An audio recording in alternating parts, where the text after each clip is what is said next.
자, 그러면 계속 보겠습니다. 5페이지. 당혹. 나는 오래전 보르헤스의 전기를 썼을 때 제목을 당혹으로 하고 싶었다. 하지만 출판사에서 보르헤스 문학 전기로 하자고 해서 그만 양보하고 말았다. 그때의 아쉬움이 남아있다. 나는 보르헤스를 읽을 때마다 어떤 당혹감을 느낀다. 노벨상 수상작가 옥타비오 파스는 1990년 수상작가예요. 옥타비오 파스는 문학의 주제가 두 가지라고 말했다. 수평적 문학과 수직적 문학. 수평적 문학은 인간과 인간 사이의 이야기이며 후자 수직적 문학은 단독자로서 우주 앞에 선 인간을 말한다. 우리가 지금 이 공부, 마음 공부하는 것은 전자예요, 후자예요? 후자지요. 예, 우리 지금 수직적 인간에 대한 우주 앞에 단독자로 선 인간. 예. 보르헤스는 늘 후자의 입장을 보여준다. 마치 잔디밭에 누워 하늘을 볼 때 시야 가득 온통 하늘만 들어오면서 이윽고 푸른 심년으로 빨려들 것만 같은 느낌. 이게 제가 그냥 쓴 거예요. 저 어릴 때 체험인데.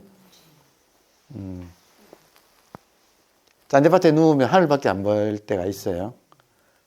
그러면 나도 안 보이죠? 그럼 갑자기 중력을 잊어버리고 저쪽으로 떨어질 것 같아. 그래서 꽉 붙잡아.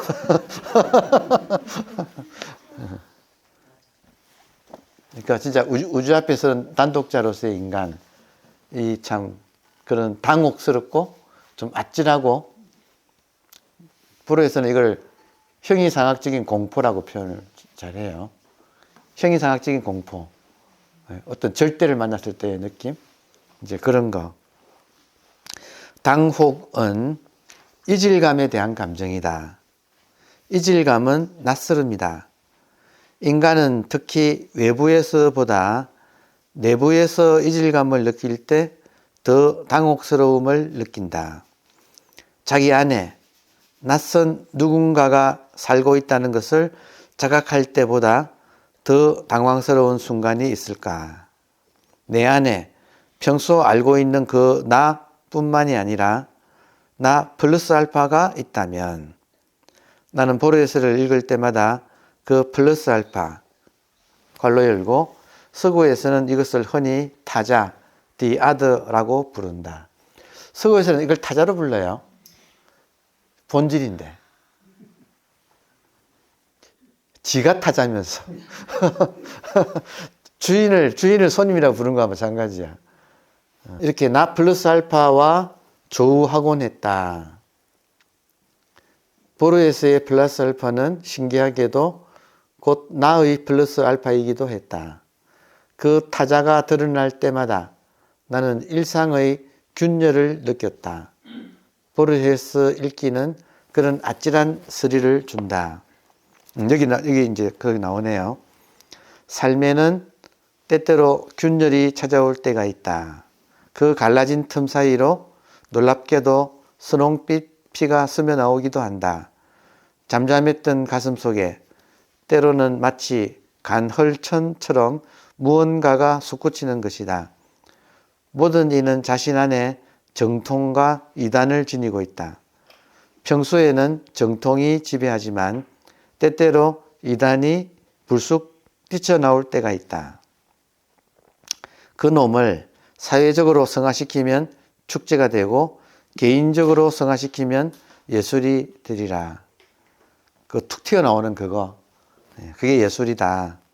어차피 그놈과 동거해야 할 처지라면 그 원초적 힘의 가닥을 잘 잡아나가는 지혜가 필요하다. 여기에 문학의 존재 이유가 있다.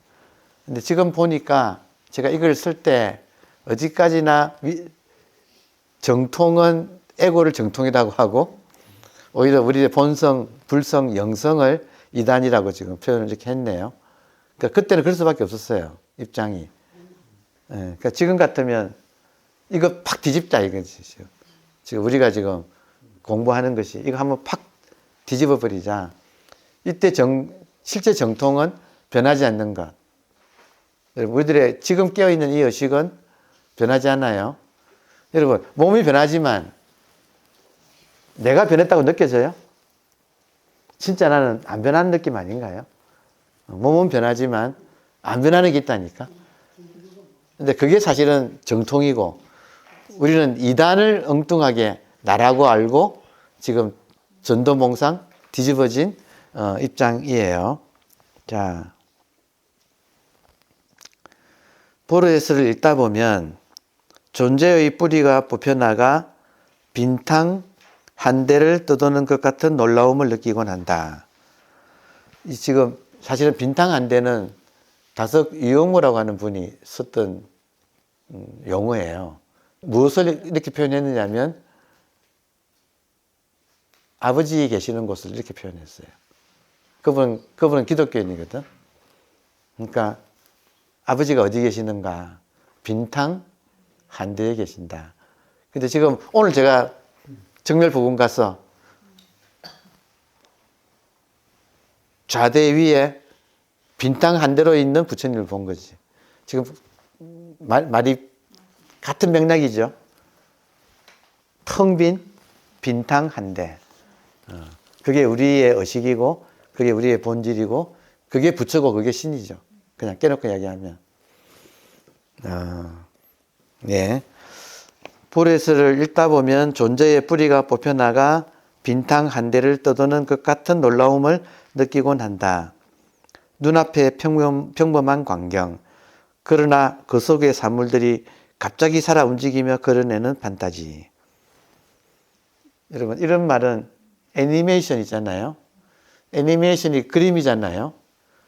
그 애니메이션이라는 말이 무슨 말이냐면 그림이 아니마라고 해서 영적인 성질, 아니마라는 뜻이 있어요.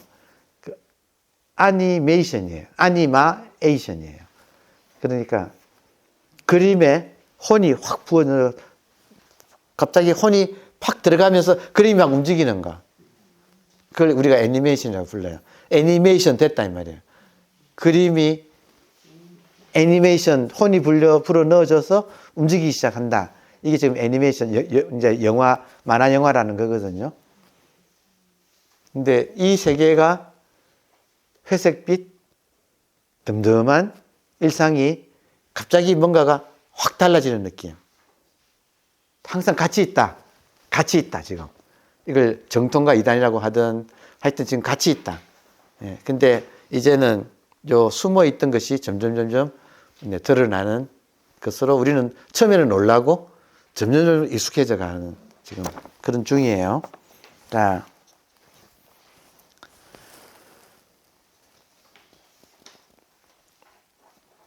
눈앞에 평범한 광경, 그러나 그 속의 사물들이 갑자기 살아 움직이며 그려내는 판타지. 보르헤스의 글에는 자주 그러한 기적이 일어난다. 자, 용어 보세요. 존재론적인 당혹감. 존재론적인 당혹감. 있다고 하는 이 기적. 여러분, 이 지금 죽비가 어떻게 이렇게 있어요? 있다고 하는 이 당혹감이라니까. 이게 기적이라고요. 하물며 죽비도 그러는데 우리는 어때요? 그 존재론적인 당혹감 자체를 느낄 줄 아는 지금 지금 우리라고 하는 이건 기적이라니까요. 여러분, 저는 우리 몸이 이 세상에서 가장 정밀한 기계 같아요. 우리 몸이 진짜 예민한 기계고, 척하면 척 알고, 척 보고 척 듣고, 뭐, 이 육체라는 것이 엄청나게 정밀한 기계 같아요. 그러면 문제는 이걸 잘 쓰는 게, 이 기계에 벌써 AI가 탑재되어 있어요. 이렇게. 이 정밀 기계에 AI가 탑재돼 가지고 누가 쓰느냐의 문제지. 이 기계를 누가 쓰느냐. 그러니까 주인이 주인 되는 공부가 지금 우리가 하는 마음 공부예요.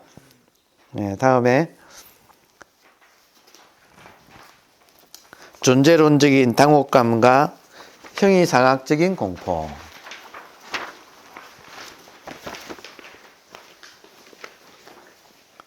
얼핏 뒷걸음치게 만들지만 어쩔 수 없이 끌려 들어가게 되는 매력적인 문자의 미로. 또 느껴집니까? 원심력과 구심력이 동시에 작동하는 절묘한 자력장의 공간. 이것이 보레시안 문학이 주는 매력이다. 근데 보레스 문학만 그런 게 아니고 모든 인간이 원심력은 뭐예요? 중심으로부터 밖으로 나가는 게 원심력이고, 구심력은 안으로 들어가잖아요. 그러니까 영어로 하면 센트로 포스예요. 센터를 향한 힘. 그리고 원심력은 안티센트로 포스.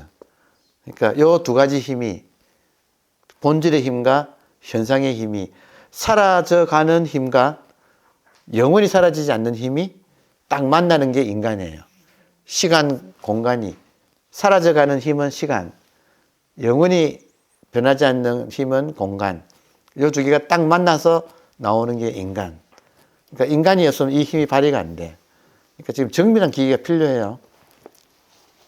자, 그래서 이탈리아의 출신 작가입니다. 이탈로 칼비노는 보르헤스를 이렇게 말했다. 한 지성적인 인간에 의해 정교하고 기하학적인 기호의 성좌로 이루어진 공간이 상상되고 창조되는 것을 지켜보는 것은 경이로운 일이다. 그러니까 그 기존의 작가한테는 문학사상에서 한 번도 보지 못한 문학이 탄생한 거예요. 여러분 진짜로 만약에 우리가 자기 깨달음을 문학으로 표현하면 어떨까요? 한 번도 보지 못한 문학이 탄생할 거예요. 근데 그거를 시가 아니라 소설로 썼다는 거예요. 자, 다음에 존재의 치명적인 이질성. 여러분, 존재한테는 치명적인 이질성이 있어요. 이 말은 뭐냐면 내 안에 내가 모르던 무엇이 있다는 거예요. 내 안에. 여러분, 근데 만약에 내 안에 내가 모르는 그것이, 그러니까 옛날에는 제가 선을 몰랐을 때는 내 안에 무엇이게 컨트롤할 수 없는 늑대가 있는 줄 알았어. 그래서 그게 치명적인 이질성이 좀 그런 식의 존재를 말하는가 했거든요. 그러니까 본능적인 거 있잖아요. 근데 지금 보니까 그게 아니고 존재의 치명적인 이질성은 뭐냐면 중생 안에 있는 부처 혹은 피조물 안에 깃든 창조주예요. 그게 지금 이렇게 인간한테는 있다 이거예요. 그러니까 이것이 살아나는 게 이제 사실 문학이 그 물꼬를 튼다고 할 수 있어요. 네, 그런 의미에서 인간은 누구나 생의 이면을 지니고 있다. 전혀 예상치 않은 순간 그 불청객은 불쑥 고개를 내밀곤 한다. 일상을 깨트리는 그 사건은 그러나 때로는 얼마나 매력적이든가. 내 안에 그 낯설음과의 조우는 가슴에 치명적인 낙인을 남긴다. 그리곤 마치 떠나간 첫사랑처럼 흔적도 없이 사라져 버린다. 만해 한용운은 이거를 날카로운 첫 키스의 추억이라고 불렀어. 인간한테는 이런 첫 키스의 추억이, 근데 그 키스가 날카롭네. 사라진다는 말이에요. 자, 그때부터 싹 트는 그리움. 그리움은 그림이 되고, 그림은 글이 되며, 글은 그가 된다. 석자가 두 자로 갔다가 한 자로 갔다가 받침이 탈락했어요. 그때부터 싹 트는 그리움. 곳곳에서 그를 찾지만 재회는 쉽지 않다. 그날 이후 인생은 순례, 퀘스트가 된다. 유럽에서는 모든 문학은 퀘스트 문학이라고 불러요. 한 번 만났는데 헤어진 그를 찾아서 떠나는 여정. 그게 지금 마음공부예요. 마음공부는 한 번 만났던 것에 대한 애틋한 그리움을 그 사랑을 실현시키는 일이에요. 내가 그 존재의 이면과 마주쳤던 결정적 순간, 이게 제 이야기예요. 예, 내가 그 존재의 이면과 마주쳤던 결정적 순간은 20대 후반, 26살이에요, 정확하게. 석사 학위 논문을 준비하던 대학원 시절이었다. 나는 인간이 왜 글을 쓰는가 하는 문제를 천착하고 있었다. 소위 문학적 경험이란 어떤 것인지를 탐색하기 위해 나는 도서관에서 옥타비오 파스의 실론집 활가리라, 책 제목이 활가리라인데 그 중에 제2장이 피안이라는 장을 읽던 중이었다. 재밌는 게 노벨상을 받은 멕시코 시인이에요. 근데 이 사람이 아까 말한 문학의 세 분야, 첫 번째는 문학의 소재인 언어란 무엇인가, 두 번째는 왜 글을 쓰는가, 문학 체험이란 무엇인가, 그리고 문학과 사회와의 관계가, 참여 문학이라는 것은 왜 생겼는가. 그러니까 이 세 가지 분야가 있는데 두 번째 장이, 피안이라는 장이 인간이 글을 쓰는 이유인 그 문학 체험에 대한 장이었어요. 저의 논문 주제가 인간은 왜 시를 쓰는가였어요. 근데 딱 맞는 장이지. 근데 재밌는 게, 아니, 멕시코 시인이 어떻게 불교 용어인 피안이란 말을 갖다 썼냐 이거예요. 왜냐하면 바스는 불교를 엄청 좋아했던 사람이에요. 보르헤스도 불교를 엄청 좋아했던 사람이에요. 그냥 좋아하는 게 아니야. 불교 책을 집필할 정도로. 보르헤스의 불교 강의가 있어요. 제가 번역했어요. 보르헤스의 불교 강의가 있고, 옥타비오 파스는 불교를 주제로 참 시를 많이 썼어요. 왜냐하면 이 사람들이 한참 활동할 때 불교가 서구 지성한테는 불교가 하나의 탈출구였어요. 자기 문명의 한계를 뚫는 대안이었어요. 그래서 불교를 많이 공부했어요, 이 사람들이. 이제 그때 제가 만났거든요. 자, 그래서 지금 문학 체험을 피안의 체험이라 부른 거예요. 피안이란 장을 읽던 중이었다. 그러다가 문득 나도 모르게 그 체험을 하고 말았다. 골똘히 책을 읽다가 그만 시간이 딱 끊어지면서 무언가 내면의 빛이 나의 자리를 대신 차지하였던 것이다. 그 나는 처음으로 나온 세상에 어리둥절했다. 내가 왜 여기에 있지? 그때 느낌이에요. 여기가 어디지? 내가 왜 여기에 있지? 그러니까 너무 낯선 느낌.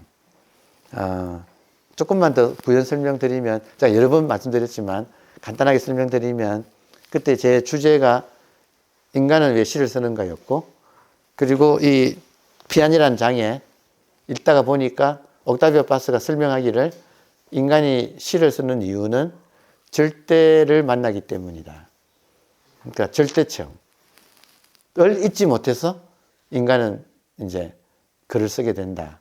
그러니까 그 대목을 읽은 거예요. 그러니까 제가 순간적으로 느끼기를 어떻게 느꼈느냐면, 내가 이 논문을 쓰려면, 이 주제로 이 논문 쓰려면 절대체험을 내가 모르면 못 쓰겠네. 아니, 내가 논문 주제가 인간은 왜 시를 쓰는 건데, 인간이 시를 쓰는 이유는 절대를 체험하기 때문에 쓴다고 한 대목을 읽었으니까 절대 체험을 내가 해야지 글을 쓰지. 모르는 걸 어떻게 써요? 그러니까 나는 모르는데, 나는 절대 체험을 못 했는데, 난 절대가 뭔지 모르는데 하고 순간적으로 이제 집중하기 시작한 거예요. 그러니까 그때는 약간의 코너에 몰려가지고 어쩔 수 없이 이거 안 하면 안 되는 그런 느낌이었어요. 그래서 절대가 뭐지 하고 순간적으로 도서관에서 앉아서 했을 때 시간이 끊어졌어요. 그러니까 시간이 끊어져서 이렇게 됐어요. 굴돌이 책을 읽다가 그만 시간이 딱 끊어지면서 무언가 내면의 빛이 나의 자리를 대신 차지하였던 것이다. 그 나는 처음으로 나온 세상에 어리둥절하였다. 내가 왜 여기에 있지? 존재의 주름살 속에 숨어있던 생의 이면이 툭 튀어나오면 당황스럽다. 갑자기 일상의 흐름이 끊어지면서 전혀 낯설고 이질적인 누군가가 나의 의식의 자리를 대신 차지하는 느낌. 내 속에 잠자고 있던 누군가의 집중된 의식의 누군가가 내 안에 잠자고 있던 누군가가 집중된 의식의 빛에 잠이 깨어 현재라는 얇은 순간의 틈을 뚫고 이 세상으로 솟구쳐 나왔던 것이다. 그때 모든 게 난생 처음으로 다가왔다. 들고 있던 책, 책상, 벽, 창문으로 쏟아지던 햇빛, 하늘, 구름, 도서관에서 본 거예요. 그 모든 게 처음 보는 것으로 신비 아닌 게 없었다. 밖으로 나와 보니 세상은 장엄했고 동시에 크리스탈처럼 맑았다. 크리스탈이라고 제가 썼는데 색깔 있는 다이아몬드 같았어요. 되게 맑고 투명했어요. 그러니까 뭔가가 제가 의식이 끊어지면서 일종의 이제 지금 보면 업장이 탄 거지. 그러니까 순간적으로 깨끗해져 정화가 되면서 지 눈이 밝으니까 온 세계가 투명하게 다이아몬드처럼 이렇게 보였던. 그리고 지금 장엄하다는 말은 뭐냐면 도서관에서 나왔을 때 제가 길에서 발에 툭 채이는 작은 돌멩이를 봤거든요.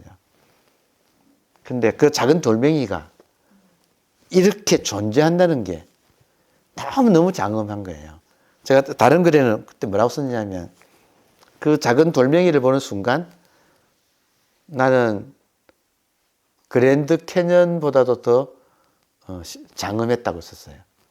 여러분, 되게 보통 사람이 그랜드 캐년 앞에 가서 딱 서면 그 규모가 평소에 보던 이런 산들의 규모랑 아주 비교할 수 없을 정도로 커요. 그러면 기존에 가지고 있던 이 세계에 대한 관념이 다 깨져요. 그 순간. 그러니까 하여튼 뭔가가 탁 깨지면서 있다고 하는 게 얼마나 장엄한 기적인지 굉장히 장엄하다는 느낌이 그때 있었어요. 자, 그래서 그때부터 나는 내 마음속에 비밀스러운 세계, 존재의 치명적인 이질성이 들어있다는 것을 알았다. 만의 말대로 날카로운 척키스의 추억이다. 이것은 지독한 끌림이어서 자기도 모르게 다시 만나고 싶고 또 자세히 알고 싶어서 어느새 가깝정이 생기기도 한다. 그 답답함은 직접 대면하기 전에는 결코 치유되지 않는다. 얼굴을 마주하고 확인하면 그만이지만 막상 찾아 나서려면 어디서 어떻게 시작해야 할지 몰라서 그저 막막할 뿐이다. 그러니까 절대미를 찾아서 인생에 대해서 퀘스트, 탐험할 수밖에 없는 그런 입장. 저는 이걸 지금 같으면 재수 더럽게 없어가지고 이런 충돌을 겪었다고 할 수 있죠. 왜냐하면 그만큼 끌림이 크거든요. 막막합니다. 왜냐하면 다시는 오지 않아요. 비극이 뭐냐면 다시는 오지 않아.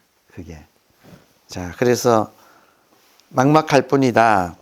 나는 일상을 살면서 어느새 의식의 10년으로 향하는 문을 찾곤 했다. 하지만 그 문 근처에는 언제나 안개가 희뿌옇게 서려 있었다. 보일 듯 말 듯, 잡힐 듯 말 듯. 어쩌다가도 운 좋게 잡고 보면 열쇠 구멍 없는 자물쇠가 채워져 있곤 했다. 그 낭패감이란. 여러분, 열쇠 구멍 없는 자물쇠가 이게 무봉탑에 새겨진 조각이에요. 이때도 영향을 받았어, 제가. 분명하네. 열쇠 구멍 없는 자물쇠. 어머니 옛날 괴짝 보면, 그 장롱 보면 이게 넣어야 되잖아요. 이렇게 치크덕하고. 근데 구멍이 없어. 구멍이 없어. 이거 못 열잖아요.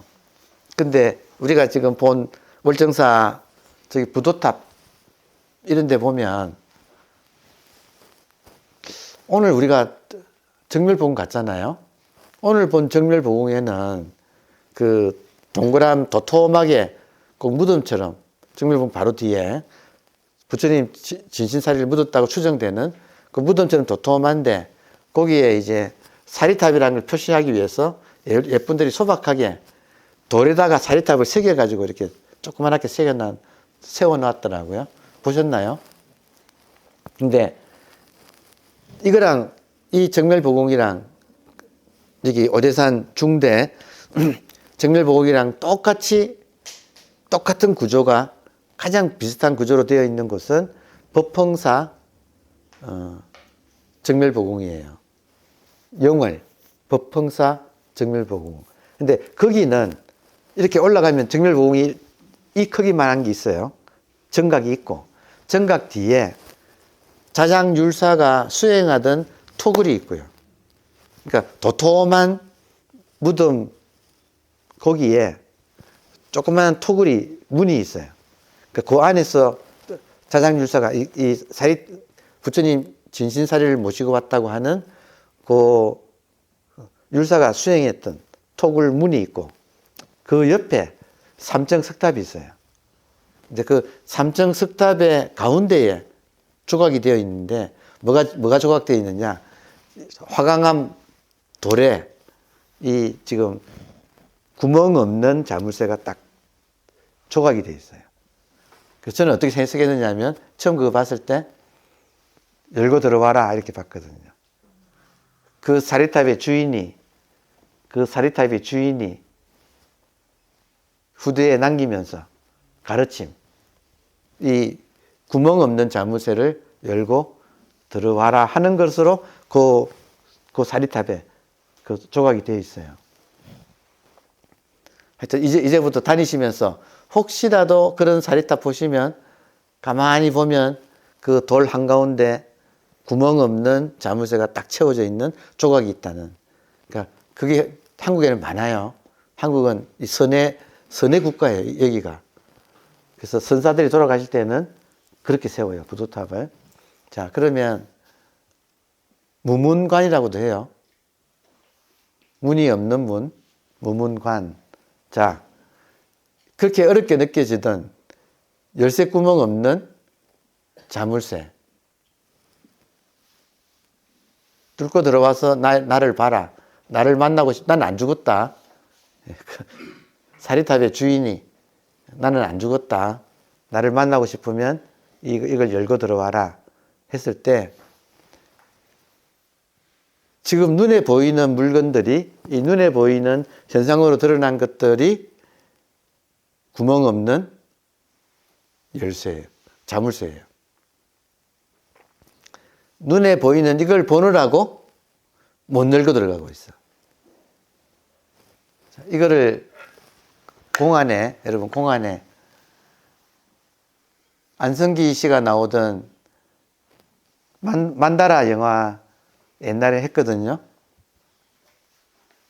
안성기 씨가 참 젊을 때 수자로 나왔는데 참 어울렸어요, 그때. 예, 머리 쫙 깎고, 그죠? 근데 그 안성기 씨가 안거 들어갈 때 지금처럼 동안거.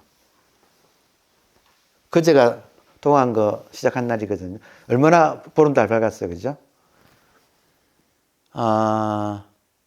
동안거 시작 결제 날 큰 스님이 단상에서 밑에 앉아있는 안성기를 비롯한 수자들한테 화두 내리는 장면이 나와요. 이제 그 화두가 어린 새를 요 좁은 항아리에 호롱박에 어린 새를 넣었는데 이게 커서 이제 못 나오고 있다. 어떻게 하면 이걸 꺼낼 건가? 그러니까 이 새를 꺼낸 사람은 나한테 점검 받으러 와라. 그러니까 이런 화두를 줬어요. 이때 호롱박은 육체예요. 그리고 어린 새는 당연히 우리의 불성이에요. 그러니까 호롱박에 새를 넣었는데 얘가 커서 못 나오고 있다. 어떻게 하면 나오느냐. 그리고 이 말을 또 다른 식으로 말을 한다면 모든 인간은 자기가 아무개인 줄 알고 그리고 그 착각된 자기가 몸속에 갇혀 있다고 느낀다. 그러니까 어떻게 하면 우리들의 불성, 영성, 본성이 이 호롱박을 박차고 나올 것인가? 어떻게 하면 인두껍을 벗을 것인가? 여기 하나의 화두예요. 이 화두를 풀려고 안승기가 거기서 이제 계속 영화가 진행되거든요. 근데 역사상 육경대부라고 하는 중국에 그분이 이 문제 가지고 그 문답하는 장면이 나오거든요. 어느 선사하고 육경대부하고 문답에 이 문제가 거기 나와요. 선사가 육경대부에게 이 문제를 주면서 그러니까 사대부잖아요. 사대부한테 참선시킬 때 이 문제를 던지면서 풀으라 그러거든요. 그래서 육경대부가 이제 그 문제 푸는 이야기가 이제 전등록에 나와 있어요. 그러면 똑같은 문제인데 지금 열쇠 없는 자물쇠로 화강암을 문을 만들어 채우고 뚫고 들어와라 하는 말이나 이 말을 다른 식으로 표현하면 인두껍을 벗고 나와라 이 말이나 지금 다 같은 이야기들이라는 것을 이해하시겠죠? 답이 있어요. 답. 그 영화에 답이 나오던가. 근데 하여튼 그 에피소드에 기록되어 있어요. 그러니까 이 문제를 받고 어떻게 풀었느냐면 육경대부가 못 풀었을 거예요. 그래서 간청을 하거든요. 어떻게 하면 됩니까? 라고 간청했거든. 저도 지금 기억이 옛날에 읽었던 거라서 정확하지는 않은 것 같은데 하여튼 그 스님이 지금 누수를 해요. 내일 아침에 누수 답 가르쳐 줄게. 답이 뭔지 한번 보세요. 그 스님이 답을 탁 이렇게 알려줬어요. 그 순간 깨달았다는 거예요. 한번 생각해 보세요. 어떻게 하면 항아리 속에 들어간 새를 항아리를 안 깨고 이걸 끄집어낼 수 있을까? 이제 그게 이제 문제라면, 그러니까 여러분 몸을 어떻게 뚫고 나올 거냐, 벗어날 거냐, 같은 문제예요. 알라딘 같으면 램프를 문지르면 되지. 지니가 씩 나오지. 그러니까 문지르는 게 뭐냐 이거죠. 어떻게 하면 나오느냐, 이제 이거예요. 자, 하여튼 넘어갑니다. 그리고 이번 달러까지는 읽어야 되겠네. 시간은 이제 많이 흘렀어요. 자, 빠스는 이 달러까지만 마치고 오늘 마치겠습니다. 빠스는 존재의 이질성이 드러나는 순간을 그것이 시간의 원형이라는 의미에서 대문자 프레젠트, 현재라고 불렀다. 여러분, 존재의 이질성이 한 개인한테서 탁 드러나는 그 순간을 소문자 프레젠트가 아닌 대문자 프레젠트로 현재, 그리고 프레젠트를 조금 더 구체화시킨 것이 프레젠스, 현존이라고 불러요. 번역을 현존이라고 해요. 그러니까 그 순간의 느낌을 현존이라고 해요. 현재라고 불렀다.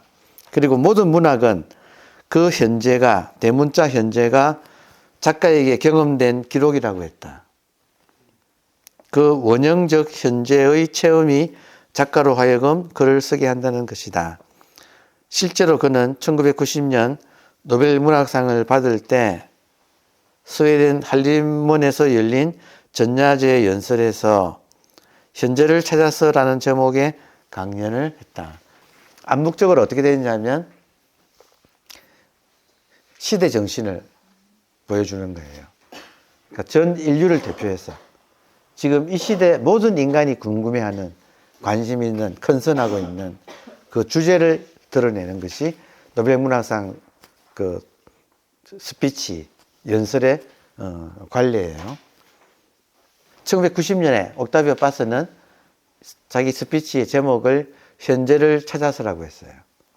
그러면서 이 사람이 얼마나 자기 그 글을 썼는데 제가 참 개인적으로 참 좋아했어요. 왜냐하면 옥타비오 파스가 말하기를 모든 사람은 현재에서 살면서 현재를 찾고 있다. 우리랑 비슷한 거 아닌가요? 모든 인간은 현재에 살면서 현재를 찾고 있다. 그리고 그것이 특히 현대문학의 숙명이다. 그래서 모든 현대문학은 이 현재라고 하는 시간에 대한 탐구이다. 그리고 이제 자기의 개인의 이야기를 쭉 쓰면서 나의 개인의 문제가 어떻게 우리 시대 모든 문학 작가의 정신이 되었는가 하는 것을 자기가 쭉 썼어요. 굉장히, 보르헤스, 옥타비오 파스 이런 사람들이 스페인어로 쓴 작가들인데 이 사람들이 별명이 있어요. 별명이 뭐냐면 언어의 빌리 더 키드. 빌리 더 키드가 뭐예요? 서부 개척 시대에 아주 어린 천재가 나와가지고 빌리 더 키드가 어린이라는 뜻이잖아요. 빌리 더 키드, 어린이 빌리. 근데 얘가 모든 어른을 총으로 다 제압한 사람이에요. 그러니까 명사수. 아주 전설적인 그런 빌리 더 키드가 있어요. 그러니까 명사수를 빌리 더 키드라고 불러요. 요즘 같으면 스나이프. 요즘 스나이프 영화 많잖아요. 한 발로 정확하게 수백 미터 밖에서 죽이는 거 있잖아요. 근데 이제 빌리 더 키드 때는 권총으로 쏜 거지. 자, 그러면 언어의 빌리 더 키드는 뭐냐면 내가 어떤 생각이 떠올랐을 때 그거를 내가 언어로 쓸 때 가장 정확하게 쓰는 거. 언어의 명사수. 그러니까 내가 지금 느끼는 것을 표현할 때 가장 정확한 표현을 만들어내는 거. 그러니까 이 지금 보르헤스나 옥타비오 파스는 정말 에세이가 투명해요. 이 사람들은 정말 그 세계가 있다 이거죠. 언어를 정확하게 표현하는 거, 왜곡 없이. 자, 그래서 스웨덴 할리멘에서 열린 전야제 연설에서 현재를 찾아서라는 제목의 강연을 했다. 또 똑같은 의미로 보르헤스가 이런 말을 했어요. 모든 인간에게 모든 사건이 현재에서만 일어난다. 한번 음미해 보세요. 모든 인간에게 모든 사건이 현재에서만 일어난다. 따라서 우리는 현재 밖에 살 수 없어요. 근데 왜 우리는 과거, 미래, 세매죠? 이게 지금, 그러니까 지금 방금 드린 말씀은 파르메니데스가 누구도 동일한 강물에 두 번 발을 담글 수 없다는 말에 대한 반대말이에요. 모든 인간은 현재에서만 살 수 있다. 두 번 담글지 않는다 이 말이에요. 근데 이 현재가 영원한 현재라는 거예요. 변하지 않는. 마지막으로 한 말씀만 더 덧붙이면 시간이, 그리스인들은 시간을 신으로 표현했어요. 시간의 신이 두 명이에요. 그리스 신화에. 한 명의 이름은 크로노스. 크로노스는 시계 속의 시간, 신. 그러니까 시계 속의 시간은 똑딱똑딱똑딱똑딱 정해진 대로 과거에서 현재로 미래로 흘러가는 시간. 그리고 크로노스를 그린 스페인의 대표적인 화가인 고야가 크로노스를 그렸거든. 근데 어떤 식으로 그렸냐면 거인이 지평선을 밟고 쓴 거대한 거인이 자기 아들을 잡아먹는. 그러니까 이 말은 뭐냐면 새로운 시간은 지난 시간을 잡아먹는 거예요. 그러니까 시간 속에 크로노스 신은 생사를 관장하는 신. 그러니까 이 흐르는 시간은 죽음의 시인이기도 해요. 그러니까 이게 크로노스고. 근데 이 신이 또 한 명 더 있어. 그 신의 이름은 카이로스예요. 카이로스는 변하지 않는 시간. 그러니까 영원한 생명을 상징해요. 그러니까 재밌지 않나요? 같은 시간에 신이 두 사람이 있어가지고 하나는 죽음의 신이고 하나는 영원한 생명의 신이에요. 근데 이 영원한 생명의 신인 카이로스가 뭐냐? 프레젠트라는 거예요. 그래서 프레젠트가 선물이에요. 현재는 선물이에요. 그러니까 영원히 생명이 반복돼서 지금 나오고 있어. 그럼 우리가 내가 죽음의 크로노스 신의 노예냐, 카이로스 신의 내가 친구냐에 따라서 생사를 벗어나지 못하느냐, 아니면 영생이라고 하는, 불사라고 하는 세계를 내가 성취하느냐의 문제. 그러니까 이런 사고방식은 인류에게 가장 오래된 거예요. 자, 그래서 자신의 문학은 일평생 현재를 찾아 순례한 기록이었다는 사실을 고백한 것이다. 그리고 그가 깊게 연구한 대부분의 현대 작가들도 결국 현재의 순례자였다고 했다.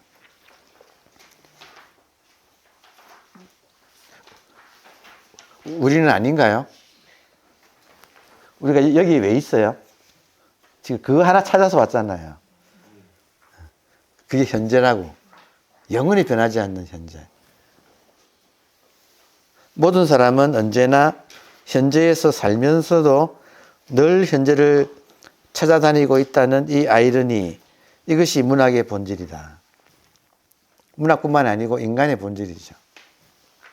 나도 도서관에서 시간이 끊어지는 경험을 한 순간 그 신비한 현재를 느꼈던 것 같다. 왜 같다고 했냐면 그때는 내가 아무것도 없었어요. 진짜 완벽한 낫싱이었어요. 이렇게 절대가 뭐지 하다가 절대 딱 만난 순간 나는 완전한 낫싱이었어요. 없었어. 진짜 아무것도 없었어. 그러니까 지나고 난 뒤에야 아무것도 없다는 걸 알았지. 그 당시에는 정말 아무것도 없었어요. 그러니까 지금 느꼈던 것 같다. 그때는 못 느꼈어요. 이게 신비한 현재다라는 걸 못 느꼈어, 그때는. 근데 지나고 보니까 신비한 현재를 느꼈던 것 같다라고 제가 표현했어요. 그래서 비밀스러운 존재의 세계로 들어가고 싶을 땐 현재라고 하는 시간을 붙잡기만 하면 된다는 것을 알아챘다. 여러분, 제가 그 뒤로 제가 터득한 게 뭐냐면 그때 그 느낌, 그때 한번 끊어지는 그 느낌을 다시 느끼려면 어떻게 하지 할 때 현재를 돌이켜 봤어요. 그게 제 표현은 지금도 현재네였어요. 제가 가끔 수업 시간에 여러분한테 버스 기다리면서 3분 뒤에 버스 옵니다 하면 그 순간 제가 그런 표현했죠. 그게 오랜 습관인 거예요. 그러니까 그 짧은 순간이지만 지금도 현재네. 그러니까 지금도 현재네 하는 순간 모든 나의 업장이 끊어지는 느낌이에요.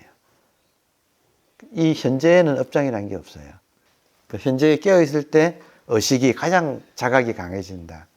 의식의 자각이 내가 누구라고 하는 이 자각이 가장 강해지는 것을 이 현재에 대한 인식이라고. 자, 그래서 현재라는 시간을 붙잡기만 하면 된다는 것을 알아챘다. 확실히 시간은 존재로 들어가는 신비의 문이었다. 존재가 절대고 본질이죠. 만나는 문이 이 찰나간에 깨어있는 이 현재라는 거예요. 다시 말하면 시간이 끊어지는 거. 그러니까 이게 이제 그 문이다. 손으로 움켜쥐면 시간은 모래알처럼 손가락 사이를 빠져나가지만 현재를 자각하면 시간은 흐르기를 멈추고 영원히 불쑥 눈앞에 나타난다. 몰록, 도노. 그때 모든 사물은 영혼이 불어넣어진 듯 춤추기 시작한다. 시간의 문이 열릴 때 갑자기 시간이 고무줄처럼 늘어나서 어지러울 때 딛고 섰던 발밑이 출렁이기 시작한다. 튼튼하던 바닥이 고무풍선이 된 걸까? 공간의 침입, 방안은 서커스의 회전 무대로 변하고 사물들은 떠다닌다. 난데없이 엄습하는 10년, 앞에도 뒤에도 안에도 밖에도 텅 빈 공간. 그때 갑자기 사물들은 투명해진다. 10년 뒤의 춤추기. 시간의 문이 열리면 공간의 문도 열리고 나아가 인간의 문도 열린다. 결국 마음의 문이 열리는 것이다.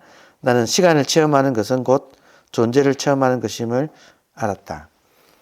지금 이 순간에 보니까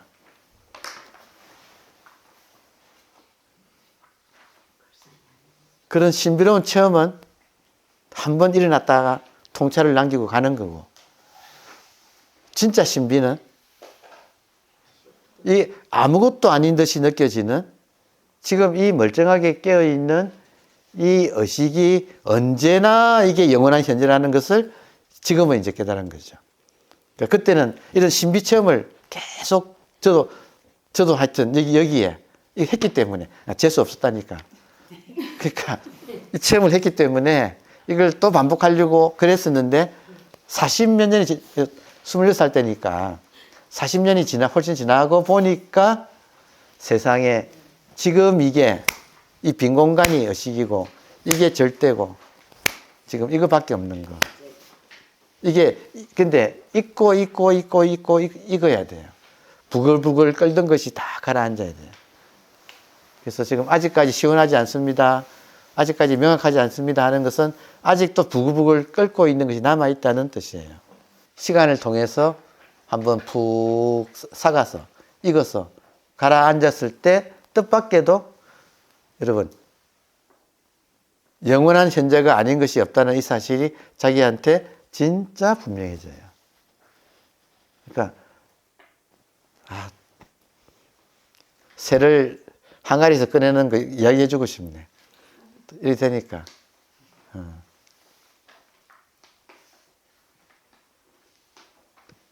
지금 답을 해야 타이밍이네. 여러분. 이런 신비 체험을 해야지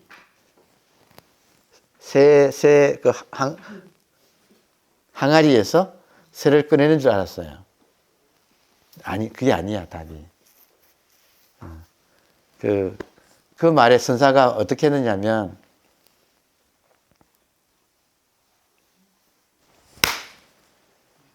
조금 더 크게 할까? 나왔네, 이랬다고. 여러분. 이게 나라는 게, 아무개가 나라는 게 지금 항아리고, 그게 처음부터 끝까지 착각이었을 뿐이에요. 의식은 한 번도 갇힌 적이 없다. 의식은 한 번도 갇힌 적이 없는데 스스로 부글부글 때문에 스스로 갇혀 있다고 착각하고 나가려고 했던 것 뿐이다. 그러니까 이거는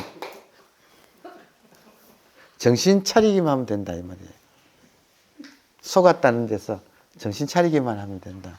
나왔네 한 생각만 없으면 나온 거예요. 그 생각의 항아리에서 끄집어내는 거예요. 이 소리 들을 때 뭐가 있어요? 그 한 생각에 속은 것 뿐이에요. 근데 그 스스로 만든 생각이라서 문제인 거지. 예.